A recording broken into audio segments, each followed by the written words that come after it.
you weren't born or raised there, right? How'd you guess? The accent gave it away.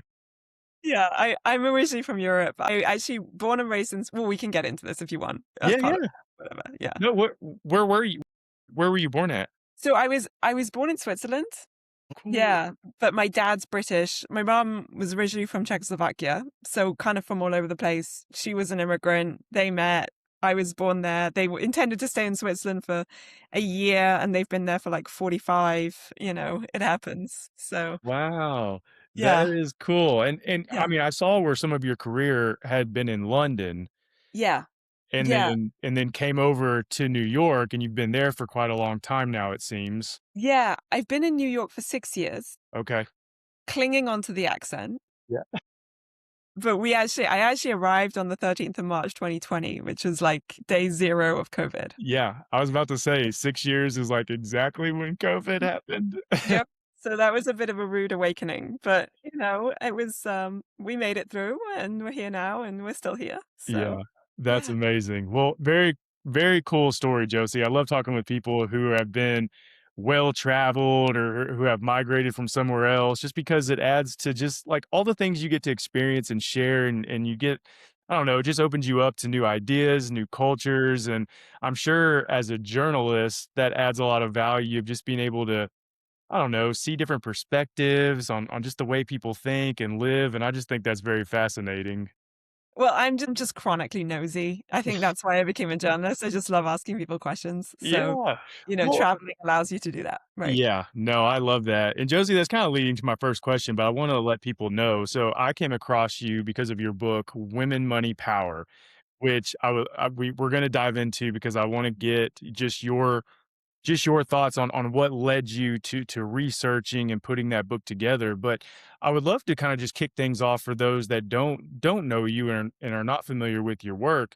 You've been a journalist for almost 2 decades now, and you've worked with many different companies and news outlets, and you've worked in two different continents as a journalist, and now you've got a book. And we were just talking; you're working on your second book already, so you've done a lot of fascinating things. You're doing a lot of fascinating things, but what led you into wanting to become a journalist? Yeah, great question. So, yeah, as you can hear from my accent, not from the US.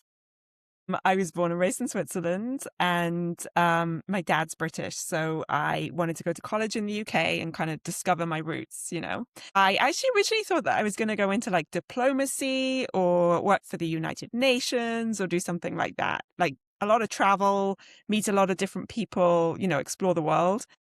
But when I was at college, I started doing college media, like a lot of journalists did. So I got involved in like campus newspaper, and I realized that I just really enjoyed interviewing people and I really enjoyed asking people indiscreet questions that just like wouldn't come up in everyday life. And I love stories. I love storytelling and I love taking interviews and making them into stories. And then when it dawned on me that that could actually be a career, I was like, wow, that is so cool.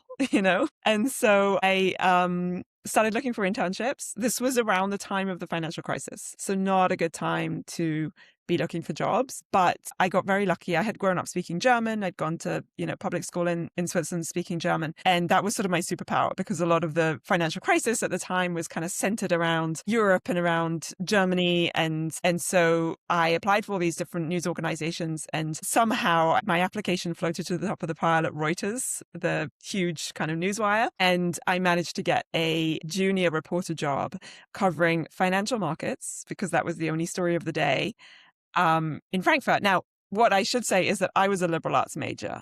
I am terrible at math. So financial markets was not something that I had naturally kind of gravitated towards, but it was a job, right? It was paid and it allowed me to be a journalist, like a real journalist. And so I packed my bags and moved to Frankfurt, moved into like a little studio apartment in a city that I didn't know. Um, and I got myself a subscription to the Financial Times, to the Economist, to the Wall Street Journal, and I was like, I'm going to learn this. I'm going to learn how to be a financial markets correspondent. I got lucky. I had a lot of great like mentors and bosses who sort of took me under their wing. And I realized that, finance kind of has a bad reputation. I think a lot of people think of it as this sort of dry technical beat, but I pretty quickly figured out it's actually just about psychology and humans and power and those dynamics. And that's really interesting. Like we are, as humans, we're fascinated by all that stuff, right? And so I started to really enjoy it and started really enjoying, learning about that and kind of delving into these interesting power dynamics and relationships. But pretty quickly, I realized too that the world of finance is very male dominated. Right. Now, this was, as you say, a decade and a half ago, almost 2 decades ago. So, but even then, progress had not really been made. Like the biggest companies in the world were run by men and white men at that. And I was interviewing a lot of like fund managers and CEOs and CFOs and people with power in the world of finance. And it was rare that I would interview a woman. And it was just kind of baffling. Like that sounds sort of simplistic because we all know this is true, but I was sort of baffled by it. And so I guess in the back of my mind, that was kind of where everything started in terms of what eventually led to this book. But I was sort of fascinated by the gender pay gap, by the fact that, the like S&P 500 CEOs are basically all men, save for 10%. And so fast forward a few years, I ended up transferring to London because Frankfurt has a bit of a shelf life when you're like a young person, transferred to London. I worked in London for a few years. I got hired by the Wall Street Journal to be a markets reporter there. So I was writing the markets report for the journal for a few years, then was briefly business editor at The Independent, another newspaper in the UK, and then had a baby. Yeah. So went on maternity leave. And that was like a really, really formative, interesting time for me because I'd started writing about the gender pay gap and I'd started writing about labor market dynamics and the way that often when a woman has a baby, when a woman starts a family, that is sort of an inflection point in her career. And it becomes difficult to balance kind of personal responsibilities with professional ambitions. And kind of like academically and cognitively, I knew all of this, but somehow I thought that I would be like an anomaly, and I would manage to do it all and lean in and whatnot. But then, of course, I realized that keeping a small human alive is hard. And I decided to go freelance. And I really threw myself into this topic wholeheartedly. I was like, I'm going to write about this gender pay gap and figure out what's going on. In 2020, we moved to the US at a time when the global pandemic was shutting down schools and childcare facilities, and women sort of took on this extra shift. I'm not going to call it a second shift. It might be a third or a fourth shift. But anyway, the default. Right. Totally. Yeah. The default in many, I should say, in many heterosexual marriages was that the woman took over that extra responsibility, that extra burden of care. And that just sort of like, for me, right, I was like, how have we got to this point where, women really are like the social security network?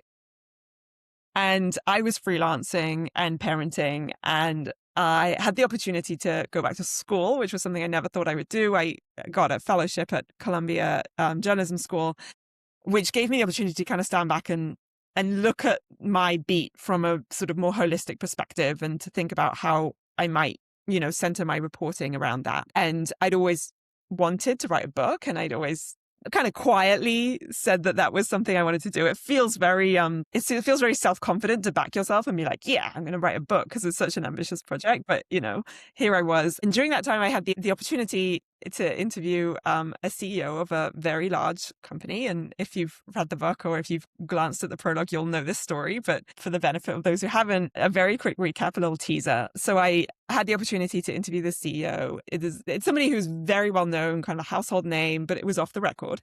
So I'll never be able to say who it was. And I asked this person, why do you think the gender pay gap still exists? Why do you think the gender pay gap exists in your firm, in other companies, within your sector, beyond your sector? Why are women in full-time work on average in the US still only getting paid about 80% of what men in the equivalent positions are getting paid? And why has that gap really not shifted much in the last 20 years? Like, why have we plateaued?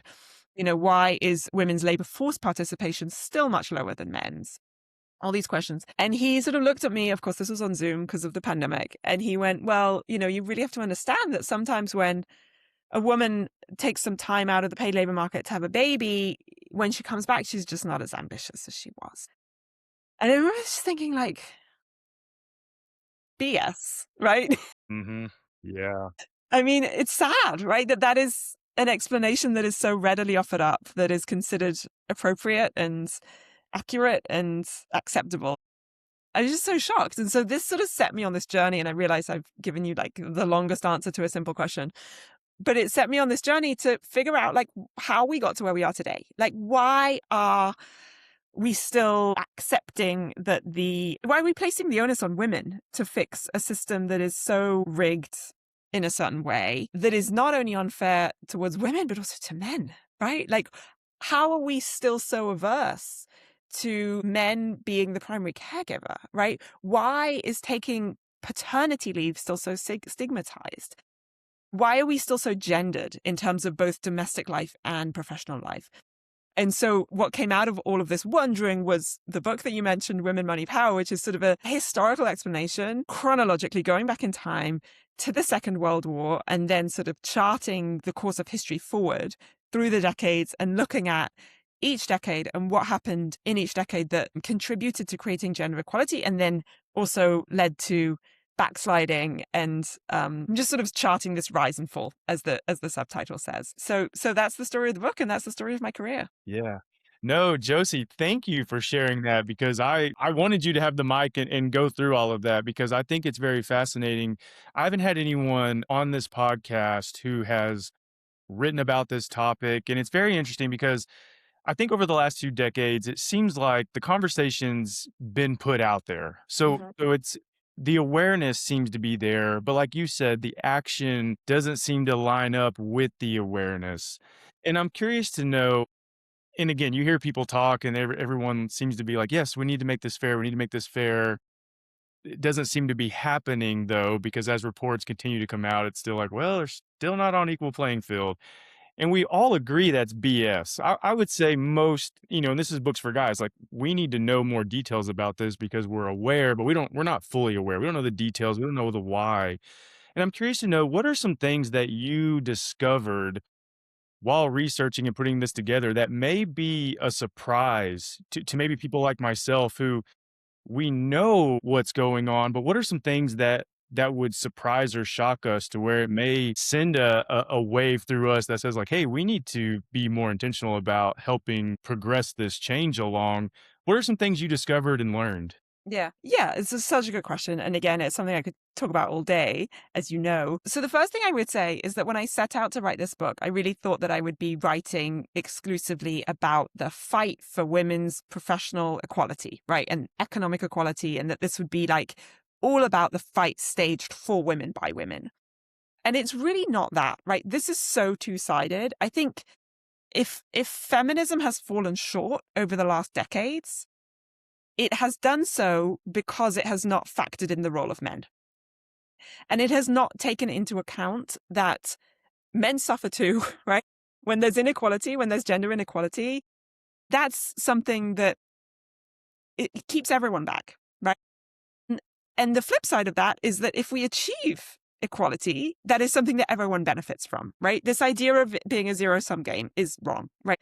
Categorically false. So that's number one. And a great book that I read, it was funny, while I was in the process of researching my own book, somebody said to me, you should read a book by Richard Reeves called Of Boys and Men, which some of your listeners may be familiar with. It essentially charts this sort of idea of the male identity crisis and the role of men in society today. The person who recommended it, who brought it up to me, said, "You should read it. You'll hate it."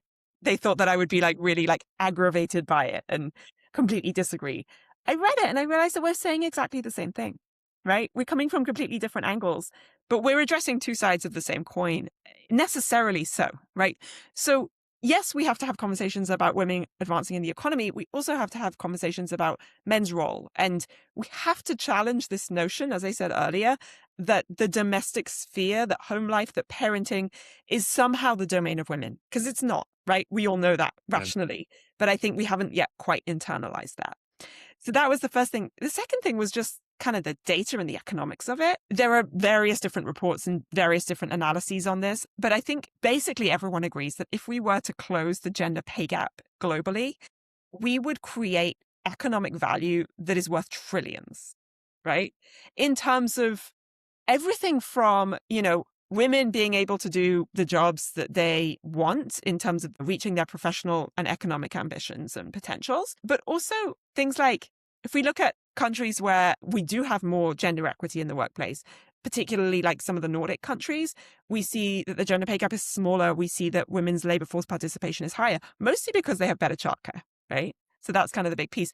But what we see in those countries is not only that women are earning more money, we also see that marriages are better, like divorce rates are lower. We see that mental health across the board is better. You know, all of these are kind of repercussions, and perhaps not necessarily expected repercussions, of just accepting and ensuring that gender is not a barrier to anything, right? Anything at all, like work, home life, anything. And so, I think that is something that we haven't internalized here in the US. I think there is still a very clear, if not acknowledged, divide between genders and the responsibilities and the roles that they play in society. But looking at those international examples and particularly delving into like the data has really taught me that I mean, it is a no-brainer, Yeah. right? It's a no-brainer. Yeah. That's interesting, Josie, because I've not heard those statistics in that data. But I would think, and I want to go back to something you were saying. You were talking about like how there's we make these issues so divisive sometimes where it's this side versus this side. But when you sit down and actually have a conversation or read a long form book or hear an interview, you realize that most of us probably are more in agreement on these things Mhm, than we are in disagreement. mhm. Because I think if you went and took a poll and just said, hey, do you think everyone should be paid equally? Like we should all be on the same playing field? I'm sure like 90+% would say, yeah, like no brainer. So it's interesting how you can't get there when you know everyone agrees, but it's because you've got these just the way things are Yeah, set against each other that keeps the friction there and keeps things from progressing. It's very fascinating to me. I on many different topics, I find this very frustrating because I'm like, we yeah, could get so much done if we would just yeah. talk it out and do it. Completely. And I get it. Like, I think on a fundamental level, as humans, we're scared of change, Mhm. right? I think that's something that has been proven time and time again. And so, I understand that there's like a nostalgia for a time gone by. And I'm kind of talking about like the trad wife trend, but also like beyond that, right? I think that there's something scary about changing things in society, about changing societal expectations and roles and norms and mores and all that kind of stuff. But we have to get over that, right? Because again, if you look at the research, if you look at the data, there's any number of academic studies done that prove that if we have greater diversity in the boardroom, for example, we get better outcomes. It's better for the bottom line. But likewise, if we have like a diversity of brains in the household, like parenting, any parent out there will know that is the hardest job in the world, Yeah. right? Mhm. So why are we not, accept like why are we not approaching it like a professional challenge Yeah. and trying to get as many different perspectives in the room as possible Yeah. and joining forces, right? Yeah. No, it's interesting. I mean, I'm just thinking this. Yeah. I mean, any of my friends who have children, I'm like, what your wife does is worth 5x what we're making in the workforce because there's Mhm. no way I could do that Mm. every single day, being on all the time while most balancing professional careers. And it seems to be getting harder and harder and harder with the cost of living or things you've got to do. Like it's you just can't times are different. Like one person can't carry the workload. And so you've got to reward both for doing that work. And I'm thinking of my wife too. My wife, I tell people she's the hardest worker I know. She's such a bulldog. I mean, it's professional, it's fitness, it's taking care of us. Like he elevates me.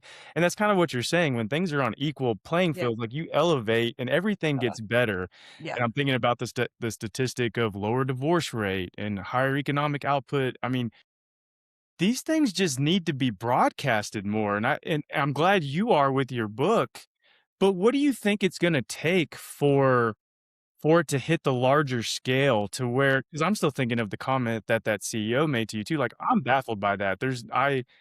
And maybe I'm around really good people that don't think that way, and I'm very blessed by that, but I just can't imagine saying that to somebody or believing it, and I hope that means more people are thinking the same way, but in your personal opinion, what do you think is needed to broadcast that?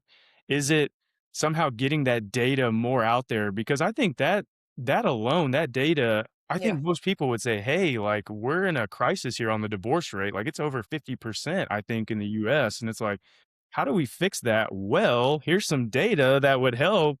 I Yeah. mean, what is your opinion on that? Yeah, I mean, I think you're absolutely right. I think appealing to people in the way that's gonna affect them, right? If we're like, if you sort of say, "Well, did you know that the gender pay gap means that your marriage is doomed?" Right? No, that's a little extreme, but do you know what I mean? Like, if you That would kind of catch make this. attention though, for sure. Yeah, totally. And, same with mental health. Like a lot of that extra burden of working, raising kids, of the, you know, unequal division of unpaid labor in the household, that really affects happiness. And happiness is such a broad topic, right? But that sort of encompasses everything from the health of a marriage to, depression rates, whatever it is. So I think that's certainly it. I think having more conversations like this, delving into the data more, broadcasting that.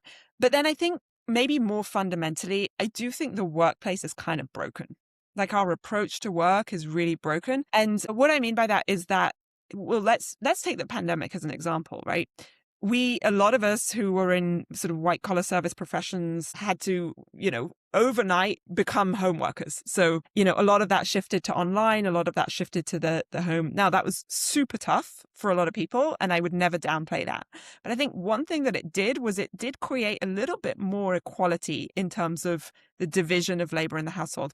I appreciate I said earlier that a lot of women picked up that initial slack of childcare and education. But generally speaking, we do have evidence that men did step up more and do more, right, relative to what they were doing before. Yeah, because 'cause they're at home. Right, Yeah, exactly. I also think that we went through a phase during the pandemic of like humanizing work. It suddenly became more acceptable to have conversations around mental health, around well-being, things like that. It was recognized that people work in different ways and that people are productive in different ways. And that for some, the hybrid model is kind of the best way that they can safeguard their mental health while also producing, exceptional work, reaching their professional potential and all that kind of stuff. So I was really it feels weird saying encouraged by that because it was such a challenging time, but I thought that shone a light on the ways in which our workplace might be broken or at least stuck in time, right? Stuck in the past.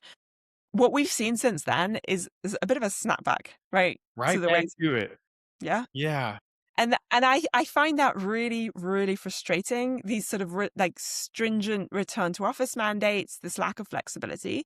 And one of the reasons I find it so depressing is because when I was researching my book, I spent a lot of time reading the work of Professor Claudia Golden, who won a Nobel Prize in economics for her work on women in the economy. And I mean, it's amazing that she won a Nobel Prize for this because in winning a Nobel Prize, it's sort of signaling that this is like mainstream economics, which it should be, right? But one of the concepts she came up with was this idea of greedy work. And what she means by greedy work is the type of work that is really all consuming, right? Investment banking, it's consulting, it's the legal profession, it's jobs that demand that you are available around the clock, that you're checking your email at weekends, that you're checking your email in the evenings, that you're doing calls, that you're writing emails at like midnight. And that has become so normalized. It's such in our kind of society obsessed with presenteeism, being available is it's sort of a gauge of how committed we are, right? And that doesn't allow for anything else, right? And as a result of that, that's really kind of bifurcated our society in terms of the people who have greedy jobs and can't do anything else, and the people who do not have greedy jobs and can, drop the kid off at school and pick her up and help with homework and do all the housework, right? And so I think we need to fundamentally reevaluate the way that we work and our approach to productivity and the way that we equate success and all that. And that, I mean, like if I had a magic wand, that's what I would do. And I would also guarantee universal childcare, of course. But that is not going to change overnight. But I think it's something that we have to start talking about in a more meaningful way. Yeah. No, and you talked exactly what I was gonna think it what I was gonna bring up because 'cause I'm in recruiting, and I've been in the professional recruiting space for 10 years, and there's been times where a mother has said, "Hey, I cannot get into the office until 10 because I've got my child and someone else's that I have to get to school and do all of this," and they're asking for flexibility, and the company's not willing to give it, even though she's willing to work after the kids go to bed or on the like, whatever it takes to get the job done, that mother is committed to getting they just need a little flexibility. And I'm always thinking, like, when a client says no, I'm like, "Why? Why is that so hard?" Like, does that derail the progress of what you need to get done that much to where you can't consider somebody who is more than qualified to get the job done and do it. Why is there such a barrier to saying yes and allowing that? Not and you brought up too, I was thinking the exact same thing, like when COVID happened, it allowed for all this growth and everyone was so happy, and then every week, it seems like there's another company that's mandating full-time back to office, and I don't understand there's all the theories out there about why and all of this, but it just from a recruiting standpoint, I'm like, you're just minimizing your talent group by making these decisions, women especially.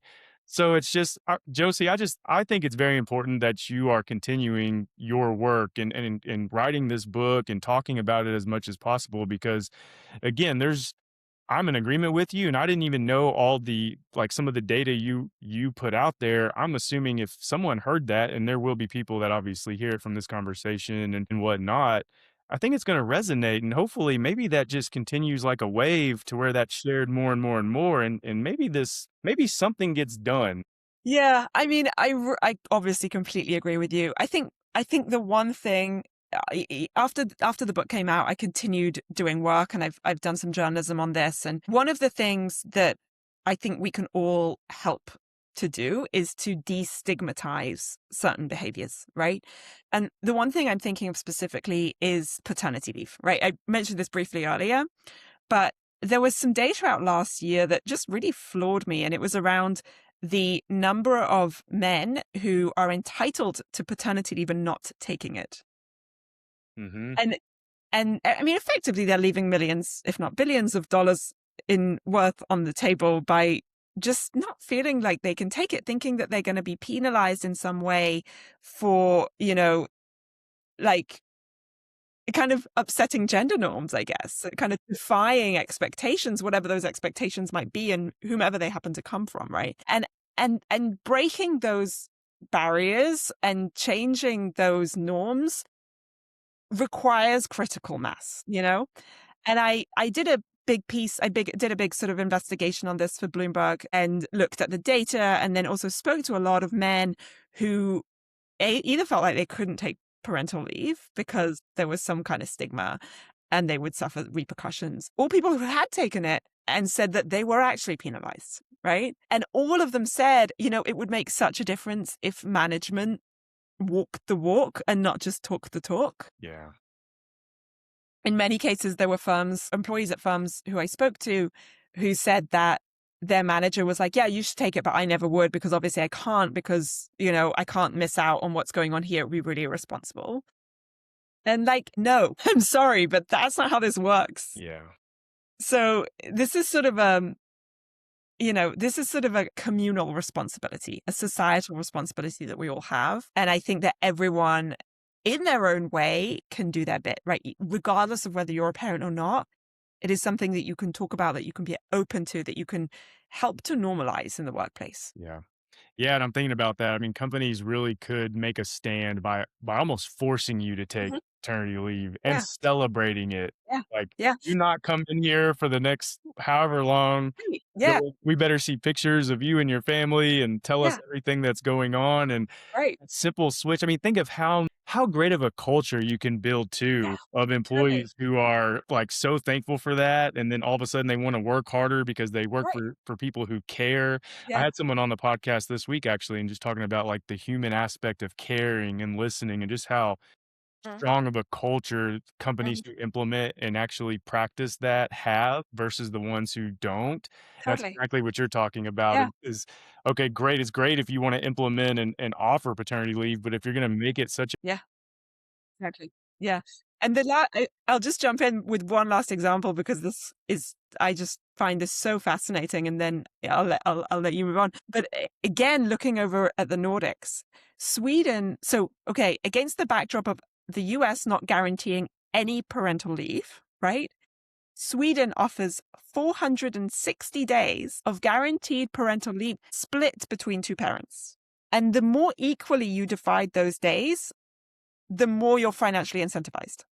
So you get more if you split it equally. And again, like as a reminder, I mentioned earlier, Sweden is one of the countries that has the lowest gender pay gap, the highest women's workforce participation rate, and the happiest marriages. which is not surprising when you think about it. That's so intriguing. My wife was actually in Sweden last week for work, and she came Yeah. home and she's like, "We need to move here. It's Yep. amazing." Well, I'll be right behind you, Yeah. following in your steps. No. Well, Josie, this has been such a great conversation, and I hope this spreads like wildfire, and I hope people pick it up and share it, and I hope people get your book and share your book because the mission you've embarked on, as well as many other people, to help spread light and continue keeping this at the front of people's thoughts as leaders try to create policies and better cultures and better work-life balance. And because again, the better you treat people, the harder they're going to work for you, which is going to bring back value in tenfold instead of this opposite approach that we just continue to, for one reason or another, continue to stay on. So I feel the frustration, and I'm not, I'm not even in it daily like you, but I'm glad that we've had this discussion because I'm going to discuss it more now that we've talked about it. And so, Josie, I appreciate you taking the time to do this. I think this has been extremely valuable. I'm very proud to share your work and your book on the website, and we'll put a link into the notes too, so that people can purchase it and follow along with your work. But Josie, this has been a pleasure. Thank you so much for coming on and doing this. Thank you so much for having me. It's been a joy. Thank you. Thanks, Josie.